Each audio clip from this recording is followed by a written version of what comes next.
Cinema দেখতে পাচ্ছি না যেতে সময়ের অভাবে, একটু পপকর্ন নিয়ে বসে পড়ছি, মাঝে মাঝে খুব ভালো লাগছে, বাড়ির মধ্যে একটা সিনেমা হল ফিলিং আসছে। চন্দ্রিমা ভট্টাচার্য বলছেন তিনি নাকি বারমুন্ডা মন্ত্রী ছিলেন, দলে কোনো কাজ করতে পারতেন না। এই বারমুডা নিয়ে কথা বলার জন্য দিলীপ বাবুর বিরুদ্ধে একসময় খুব কথা উঠেছিল, তো এখন দেখুন কি অবস্থা। মমতা বন্দ্যোপাধ্যায় দলের মন্ত্রীদেরকে বারমুডা মন্ত্রী করে রেখেছিল। তবে আমি বলছি এতদিন তারা এই কথাগুলো বলেননি কেন? বাকশক্তি হারিয়ে ফেলেছিলেন, হঠাৎ করে বিজেপি আসার পরে তারা বাকশক্তি ফিরে পেলেন।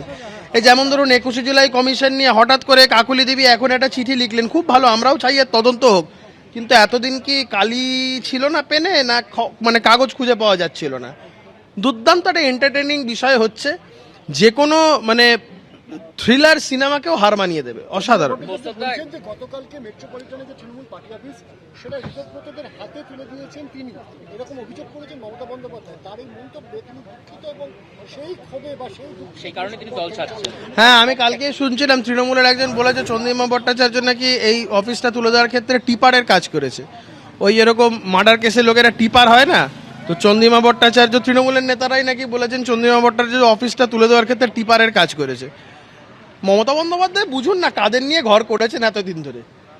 একটা রাজনৈতিক দল শুধুমাত্র রোজগার করার যাদের উদ্দেশ্য ছিল, শুধুমাত্র পয়সা কামাবো, কোনো নীতি নেই, কোনো নৈতিকতা নেই, যেখান থেকে যত আবর্জনা যত জঞ্জাল সমস্ত নিয়ে একটা দল চালিয়েছে। আমি বলছি রাজনৈতিক বিজ্ঞানের মানে পলিটিক্যাল সায়েন্সের ইতিহাসে তৃণমূল কংগ্রেস একটা আলাদা চ্যাপ্টার হয়ে থাকবে, এবং একটা রাজনৈতিক দল ক্ষমতায় থাকাকালীন শুধুমাত্র যদি নীতি নৈতিকতা ভুলে যদি শুধু রোজগারের দিকে মনোনিবেশ করে, তাদের যে কি অবস্থা হতে পারে এর জ্বলন্ত উদাহরণ হয়ে থাকবে তৃণমূল কংগ্রেস। আর তিনি নাকি যখন বাজেট পেশ হতো তখন বাজেট পেশ হওয়ার সকাল পর্যন্ত তার কাছে কোনো খবর থাকতো না, তিনি এসে শুধু বাজেট পেশের তিনি বক্তব্য পেশ করতেন ওটা পড়ে।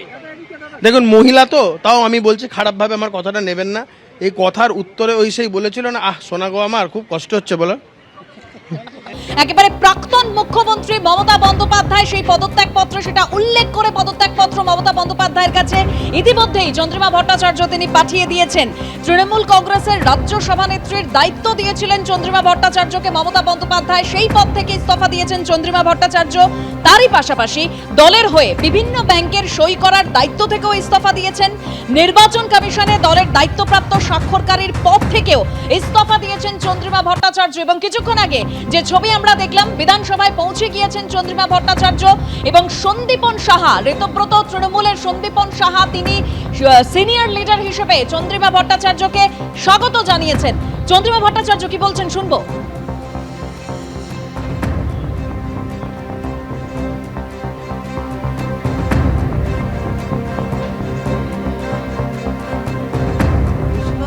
হয়েছে যে আমাকে মাননীয় নেত্রী বললেন যে আমি ওদের হাতে ভবনটা তুলে দিয়েছি, তা আমি কি করে ভবনটা তুললাম? মানে আমার দুঃখ লেগেছে যে নিশ্চয়ই আমার মানে আমার যে আনুগত্য এবং যে বিশ্বাসযোগ্যতা সেটা তো একটা প্রশ্ন।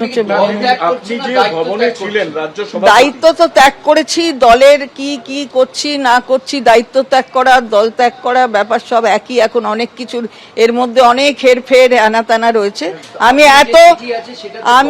আমি এতটা জিনিসের মধ্যে যাচ্ছি না, কোন দল নয়, কোনটা কি আছে কে, কারণ এগুলো বিচারাধীন আছে, এটা বিচারাধীন আছে, সুতরাং আমি তার মধ্যে যাচ্ছি না। ইলেকশন কমিশনের জায়গায় রয়েছে, আবার কোর্টেও আছে, সুতরাং আমি এর ভিতরে যাচ্ছি না। এতদিনের সম্পর্ক, অনেকে যারা দল ছাড়ছে তারা অভিষেক বন্দ্যোপাধ্যায়কে দায়ী করছে, তারা দলের অন্দরের অনেক প্রশ্ন। আমি কোনো কথা নিয়ে কারুর বিরুদ্ধে আমার কোনো অভিযোগ নেই, আমি কাউকে কোনো দায়ী এসব করার ব্যাপার নেই। আমি নিজে, আপনি মনে করছেন আপনার অভিমানে? না, আমি নিজেকেই দায়ী মনে করছি, ইন দ্য সেন্স যে আমি ব্যর্থ। আপনি ব্যর্থ হয়েছেন বিশ্বাস রাখতে? হ্যাঁ, অবশ্যই। আপনার বিশ্বাস যে অবশ্যই বিশ্বাস আনুগত্য যখন প্রশ্নচিহ্নের মুখে থাকে তখন তার বাইরে কিছু মানে তারপরে আর কিছু করা যায় না। বিশ্বাসই তো মূল শিকড়, সুতরাং সেই শিকড় যখন নড়ে চড়ে যায় তখন তার পরে আর কিছু করা যায়। এবিপি আনন্দ এগিয়ে থাকে, এগিয়ে রাখে।